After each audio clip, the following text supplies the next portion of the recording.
Hi friends, ఈరోజు పెసరట్టు క్రిస్పీగా ఎలా ప్రిపేర్ చేసుకోవాలో చూద్దాం.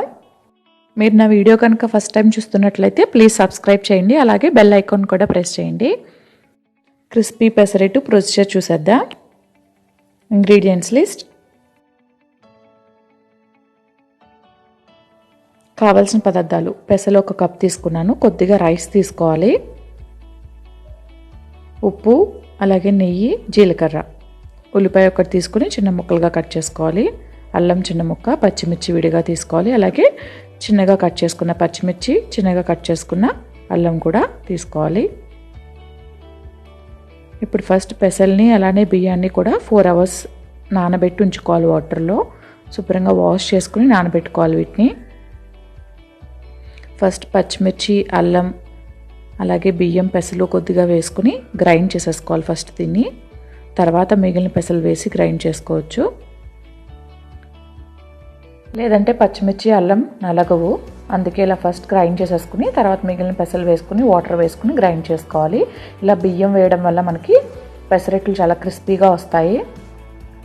దోశల్లో కూడా మనం బియ్యం వేసుకుంటాం కదా, సేమ్ అలానే ఇందులో కొద్దిగా బియ్యం వేసి నానబెట్టుకున్నట్టయితే మనకి చాలా క్రిస్పీగా వస్తాయి ఈ పెసరట్లు. వాటర్ వేసుకుని గ్రైండ్ చేసుకోవాలి, కొద్దిగా వాటర్ వేసుకుని గ్రైండ్ చేసుకోవాలి. స్మూత్ బ్యాటర్ లాగా దీన్ని ప్రిపేర్ చేసేసుకోవాలి. రెడీ అయిపోయింది, చూసారు కదా బ్యాటర్. ఇప్పుడు దీన్ని ఒక బౌల్లోకి తీసేసుకుని రుచికి సరిపడా సాల్ట్ వేసుకోవాలి, అలానే కొద్దిగా వాటర్ వేసుకుని దీన్ని ఒక దోశలు వేసుకునే కన్సిస్టెన్సీలో మనం చూసుకుని అలా పల్చం చేసుకోవాలి. మరీ పల్చం చేసేస్తే మనకు పెసరట్టు సరిగా రాదు, కొద్దిగా వాటర్ కలుపుకుంటూ చేసుకోవాలి. ఫస్ట్ ఒక పెసరట్టు వేసుకుని చెక్ చేసుకోండి, దాని తర్వాత ఇంకా కావాలనుకుంటే పల్చం చేయొచ్చు. ఫస్టే పల్చం చేసేస్తే మనకు పెసరట్టు సరిగా రాదు. ఇప్పుడు ఈ ఉల్లిపాయలు, పచ్చిమిర్చి, అల్లం ముక్కలు ఉన్నాయి కదా, అలానే ఇందులో కొద్దిగా జీలకర్ర కూడా వేసుకుని మొత్తం అంతా మిక్స్ చేసేసుకోవాలి. ఇంట్రెస్ట్ ఉన్న వాళ్ళు కొత్తిమీర కూడా వేసుకోవచ్చు, లేదు ఇది అవసరం లేదు అనుకున్న వాళ్ళు ఇవి వేసుకోని అవసరం లేదు, ప్లెయిన్ పెసరట్టు వేసుకోవచ్చు.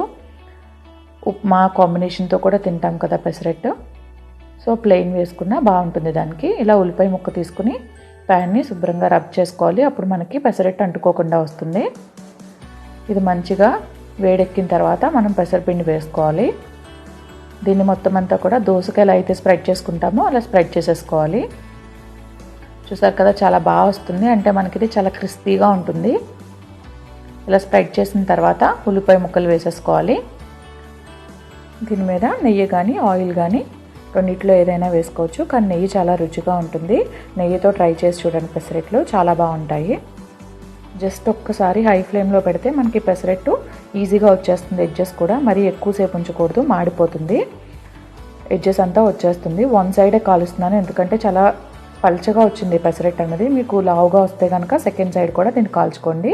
చూసారు కదా, ఎంతో క్రిస్పీగా ఉండే పెసరట్టు రెడీ అయిపోయింది. సేమ్ ఇవే టిప్స్ ఫాలో అవ్వండి, మీకు కూడా పెసరట్లు చాలా క్రిస్పీగా వస్తాయి. మీకు నా వీడియో నచ్చినట్లయితే లైక్ చేయండి, షేర్ చేయండి. Thank you.